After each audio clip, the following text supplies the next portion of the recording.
They told you Elizabeth I was the virgin queen who chose England over marriage. But what if the real reason she never married had nothing to do with choice? What if she carried a secret so dangerous that she forbade anyone from examining her body after death? For over 400 years, her tomb has remained sealed, protecting a truth that could rewrite everything you know about England's greatest monarch.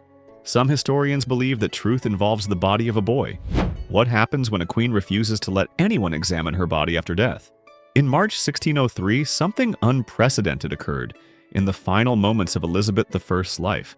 Her lady of the bedchamber, one of her most trusted servants, received a direct order from the dying queen that sent shockwaves through the royal establishment.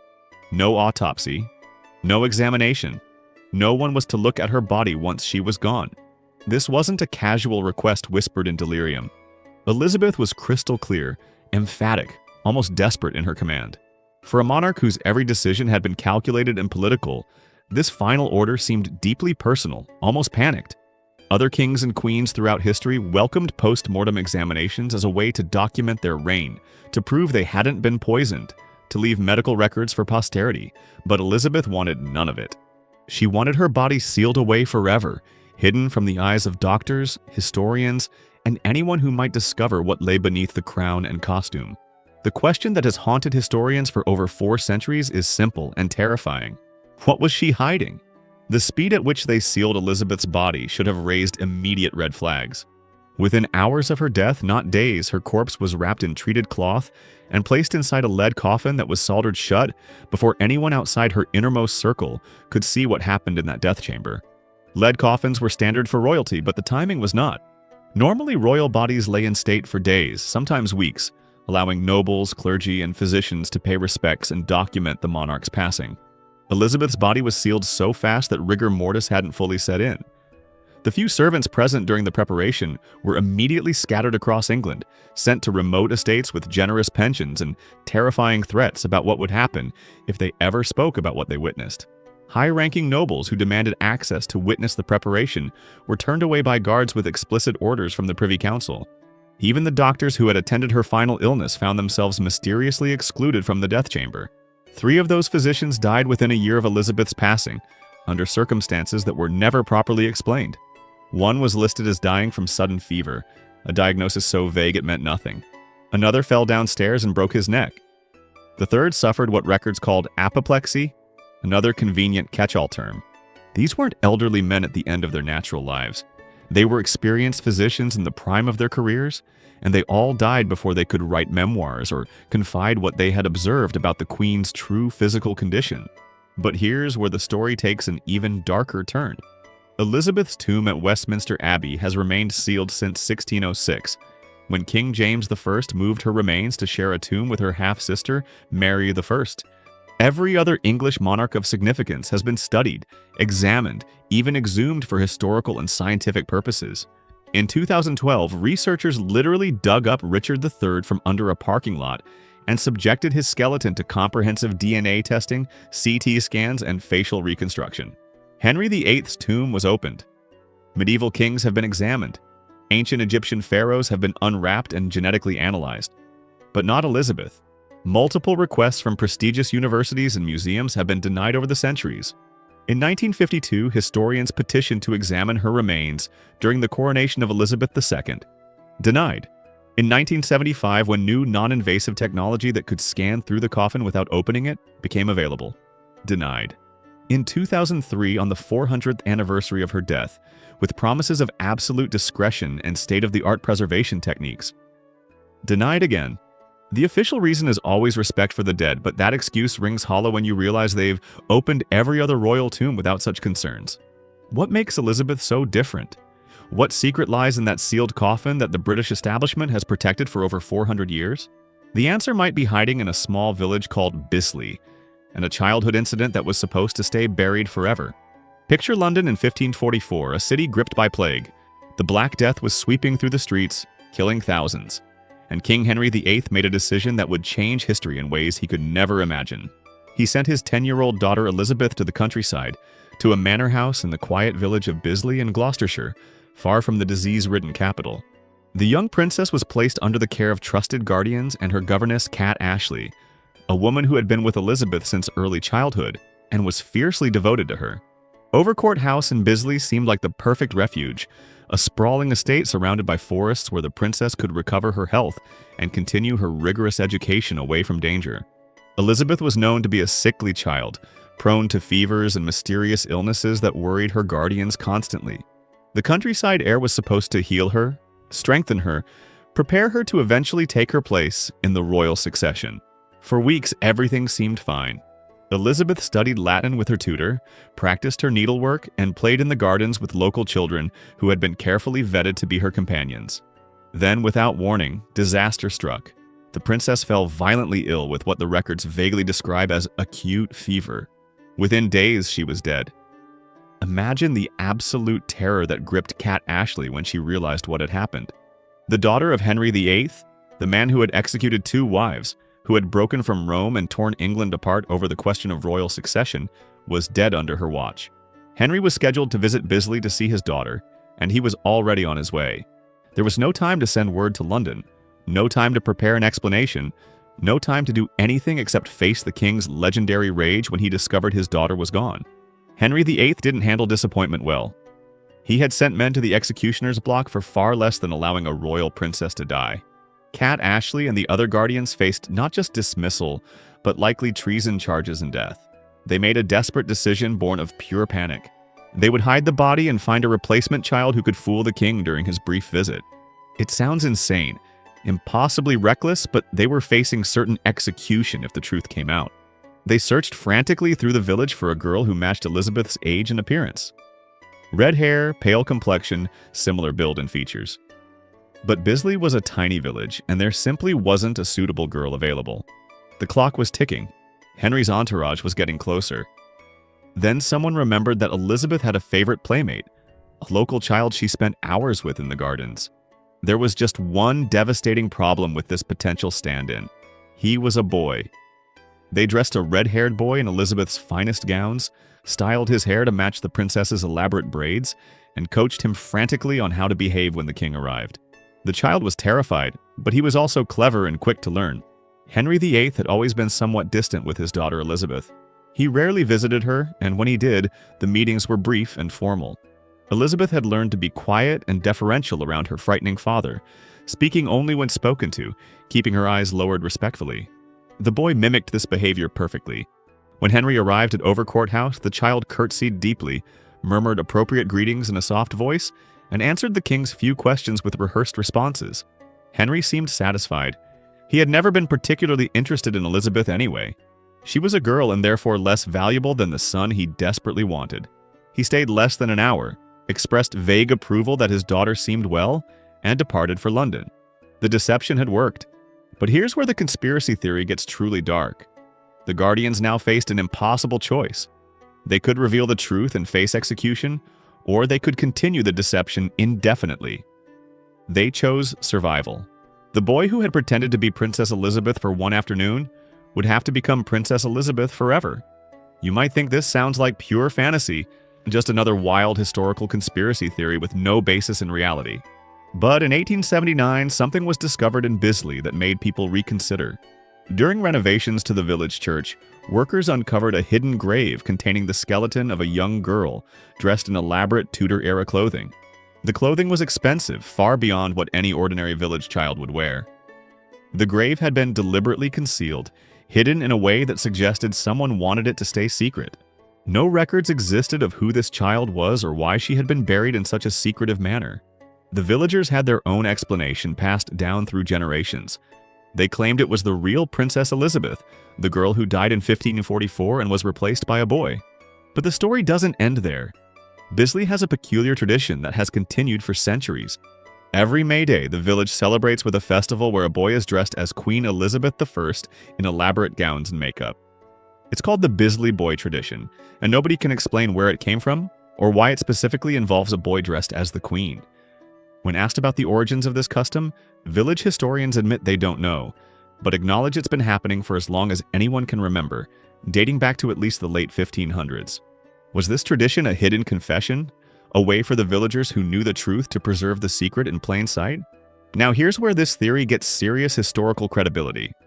Bram Stoker, the famous author of Dracula, became obsessed with the Bisley Boy legend in the late 1800s. Stoker wasn't just a novelist who made up scary stories. He was a meticulous researcher who spent years investigating historical mysteries and documenting cases of impostors throughout history. When his theatrical associate Henry Irving was house hunting in the Cotswolds, Stoker heard about the strange May Day tradition in Bisley and decided to investigate personally. He interviewed elderly villagers, examined church records, and tracked down every piece of evidence he could find about Princess Elizabeth's stay in Bisley during the plague year. What he discovered convinced him that the legend was true. Stoker devoted an entire chapter to the Bisley Boy theory in his 1910 nonfiction book, Famous Impostors, treating it not as folklore but as documented historical fact. He laid out the evidence methodically, noting the discovery of the girl's grave, the unexplained village tradition, and the suspicious gaps in official records about Elizabeth's childhood during those crucial months in 1544. Stoker was respected as a serious researcher, not a sensationalist. His conviction that Elizabeth I might have been replaced by a boy sent shockwaves through academic circles, and suddenly people started looking at the Queen's life with fresh eyes, searching for evidence that might confirm or deny this explosive possibility. If Elizabeth was actually a boy living as a woman, you would expect to see certain behavioral patterns and physical characteristics that set her apart from other women of her era. And the historical record is absolutely full of them. Foreign ambassadors who visited the English court sent back reports that are startling in their consistency and confusion. These weren't casual observers, but highly trained diplomatic spies whose job was to assess royalty with professional precision. They had observed hundreds of queens and princesses across every court in Europe. They knew exactly what royal women looked like, how they moved, how they spoke, and Elizabeth baffled every single one of them. The Venetian ambassador wrote that Elizabeth possessed an unusually loud voice, and what he specifically described as a masculine manner of speaking. Another diplomat noted that she had more the bearing of a soldier than a lady. These weren't insults or political attacks. These were confused professional observations from men who genuinely couldn't make sense of what they were seeing. The most disturbing report came from a Spanish envoy who was immediately recalled to Madrid after sending an encrypted dispatch that contained one devastating sentence about the English Queen. He wrote that Her Majesty's form is not as other women's. That's all he said. 7 words that ended his diplomatic career because he was pulled out of England within days and never given the chance to elaborate on what he meant. But the physical observations went far beyond diplomatic reports. Elizabeth's tutor Roger Ascham, who educated her from childhood and knew her better than almost anyone, wrote something revealing in his private correspondence. He noted that her mind has no womanly weakness, and her perseverance is equal to that of a man. Now, in the 16th century, this wasn't meant as a compliment to a woman's intelligence. It was a confused observation from someone who expected female students to think and behave in certain ways, and Elizabeth consistently broke those patterns.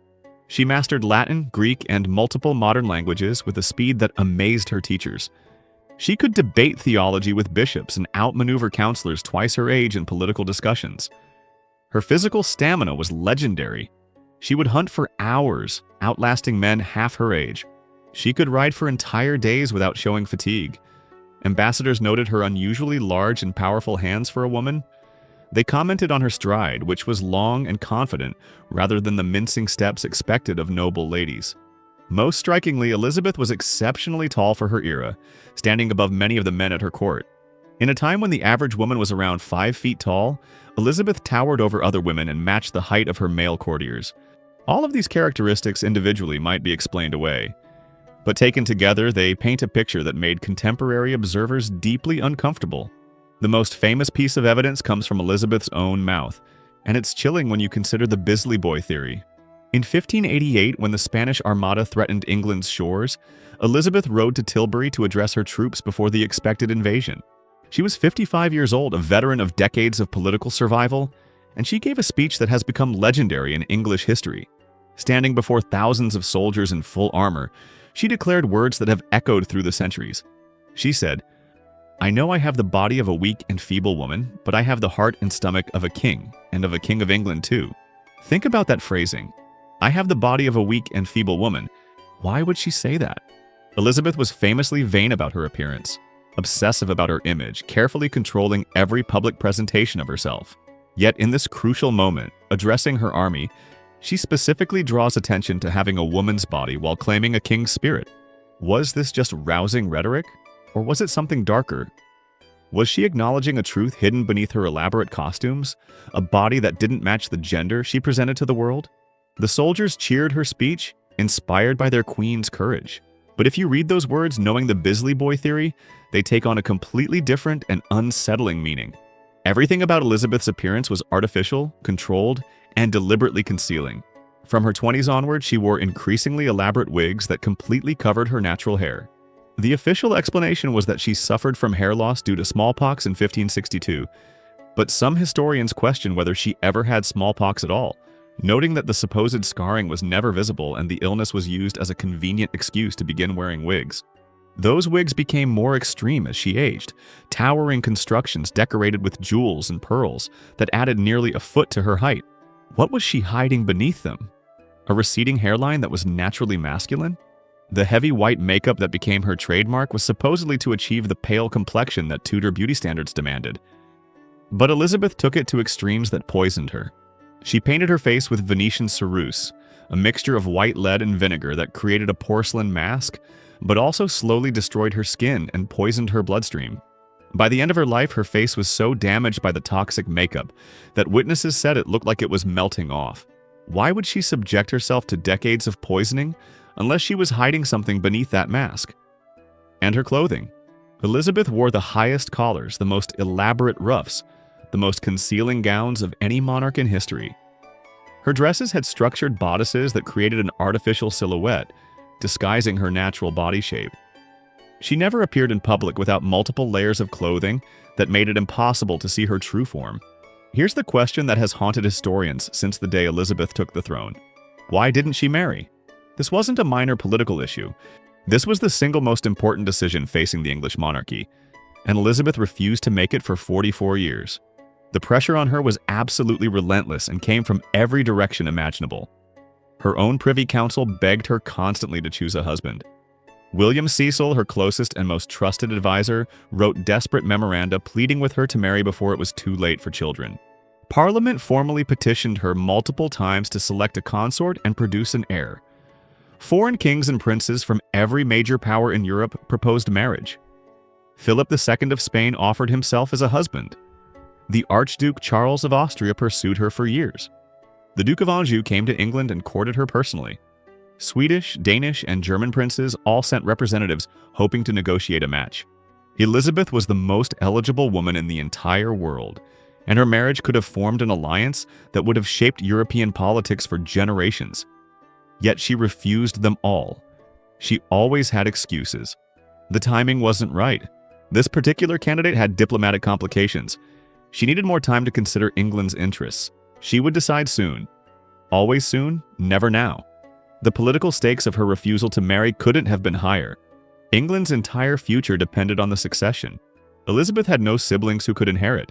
Her cousin Mary, Queen of Scots, had a claim, but Mary was Catholic and represented everything the Protestant Reformation had fought against. If Elizabeth died without a clear heir, England would descend into civil war.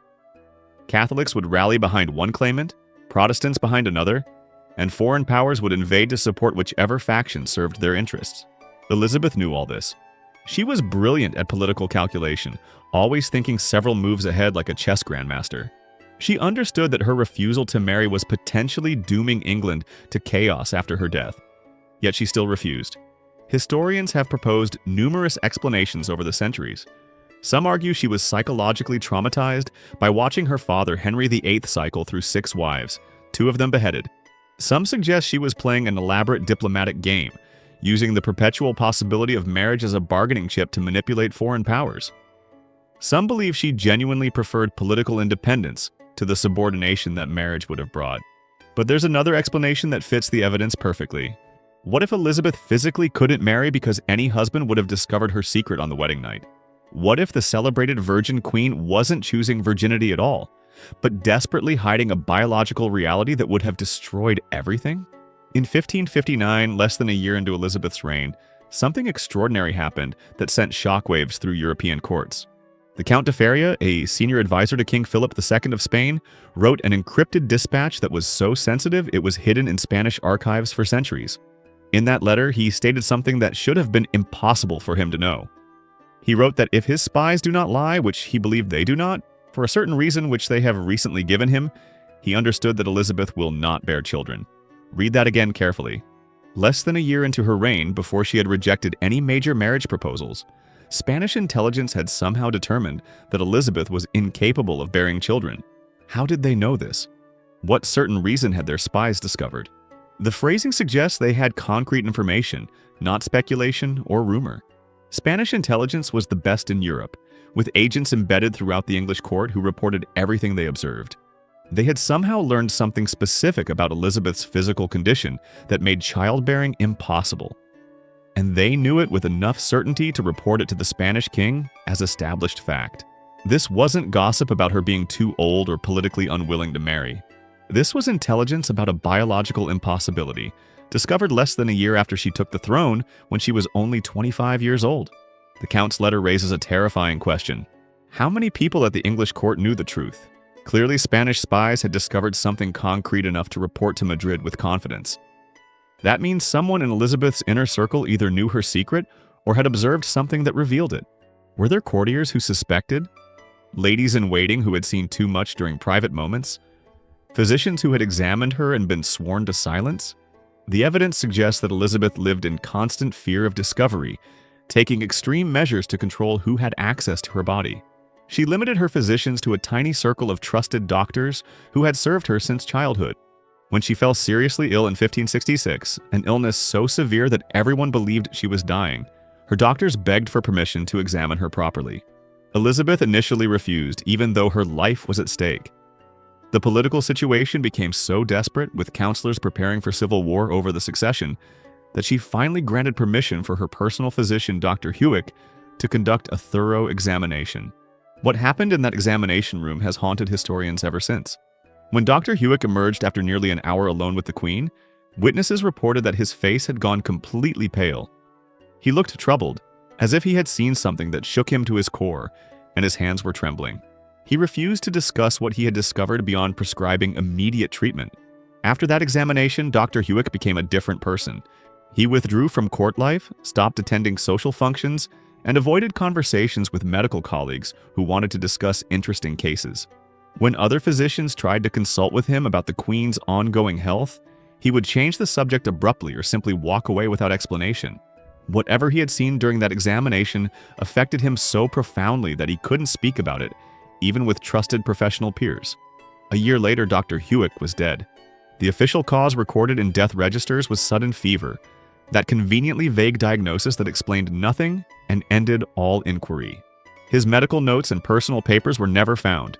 If he had written anything about what he observed, anything that might explain his shocked reaction, it vanished completely. This pattern repeats throughout Elizabeth's reign. People who got too close, who saw too much, who might have understood what she was hiding, either died mysteriously or disappeared from court under suspicious circumstances. The 3 doctors who attended her final illness all died within a year of her death. Servants present during her body's preparation were scattered across England with money and threats. High-ranking nobles who demanded access to witness her death were turned away by armed guards. The level of secrecy, the desperate measures to control information, the convenient deaths of potential witnesses, all point to a conspiracy of silence protecting something that could have destroyed the English monarchy if it became public. Elizabeth's relationship with Robert Dudley is perhaps the most tragic element of this entire story, and it provides some of the most compelling evidence that she was hiding something that made marriage impossible. Dudley was the love of her life. Their connection was obvious to everyone who spent time at the English court, and it spanned over 30 years of devotion that seemed to go far beyond political alliance or simple friendship.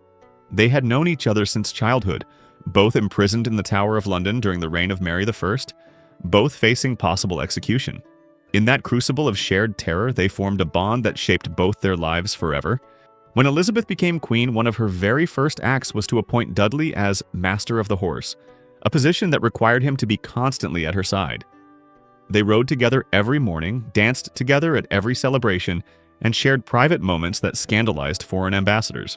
The Spanish ambassador claimed in encrypted dispatches that Elizabeth visited Dudley's private chambers at night. English courtiers gossiped endlessly about what they witnessed. Some believed they were already secretly married. Others thought they were lovers. The speculation never stopped, because Elizabeth never clarified the situation. Here's what makes this so important. Elizabeth had absolute power to marry Robert Dudley anytime she wanted. She was the Queen of England, answerable to no one. Her council would have protested, but she could have overruled them. Parliament would have complained, but she could have ignored them. She had the authority and she was deeply, obviously in love with this man. Yet she never married him. Despite 3 decades of constant companionship, despite love that everyone could see, despite having the power to do whatever she wanted, Elizabeth never made Dudley her husband. The conventional explanation focuses on the suspicious death of Dudley's first wife, Amy Robsart, in 1560. Amy was found dead at the bottom of a staircase with a broken neck, and rumors immediately exploded that Dudley had arranged her murder to free himself for the Queen. The scandal was intense, and historians have long argued that Elizabeth couldn't marry Dudley afterward without appearing complicit in murder. But this explanation has serious problems. Amy's death was investigated by a coroner's jury and officially ruled an accident. The scandal, while initially intense, faded within a few years as other news captured public attention. Elizabeth could have married Dudley in 1565 or 1570 or 1575, or any time over the next 3 decades, with nobody caring much about his first wife anymore. She had countless opportunities after the scandal subsided. Something else prevented the marriage. Something permanent that couldn't be overcome by waiting. Late in his life, Dudley wrote something that has puzzled historians for centuries. In a letter that was subsequently destroyed, but whose contents were recorded by people who read it, he referred to a secret that bound him and Elizabeth together. This secret, he wrote with evident pain, was a source of sorrow rather than joy. What secret could create such pain between 2 people who clearly loved each other? The most logical explanation is devastating. Dudley knew. He had discovered Elizabeth's true nature, whether through accident or confession, and he was bound by that knowledge. He couldn't marry her because he understood why marriage was impossible, and he loved her enough to protect her secret, even though it meant sacrificing his own happiness. Think about the tragedy of that situation. 2 people deeply in love, spending decades together, yet unable to formalize their relationship because of a biological reality neither could change. Dudley died in 1588, and Elizabeth was reportedly inconsolable with grief. She locked herself in her chambers for days and had to be forcibly removed by her counselors who were worried about her mental state. She kept his last letter to her in a box beside her bed for the remaining 15 years of her life. On the envelope, she had written in her own hand, "His last letter."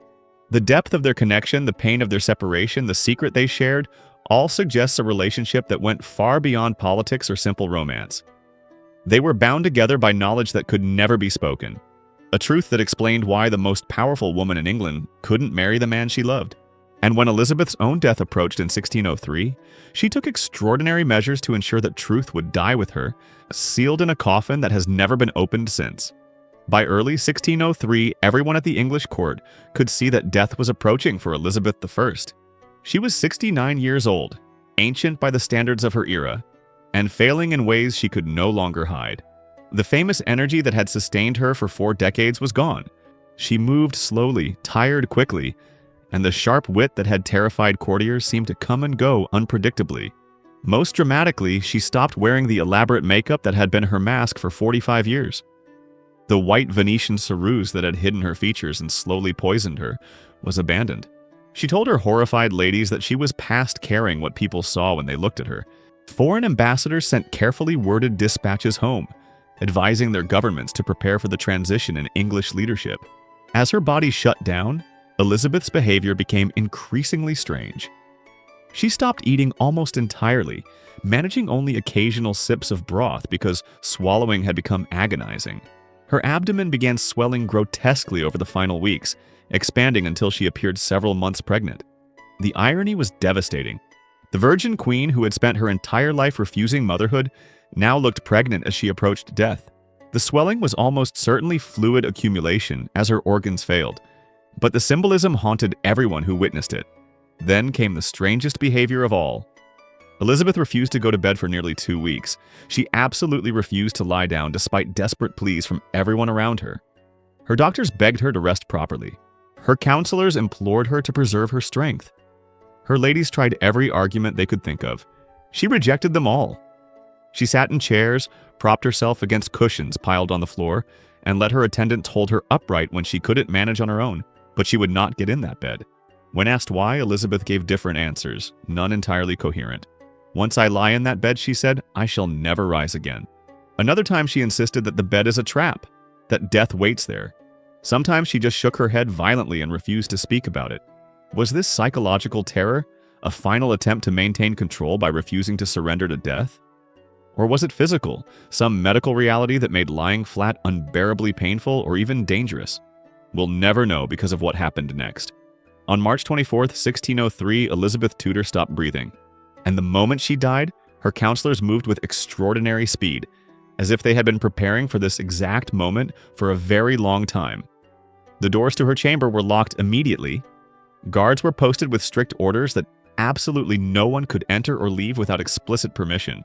Only the most trusted ladies in waiting were allowed to remain inside.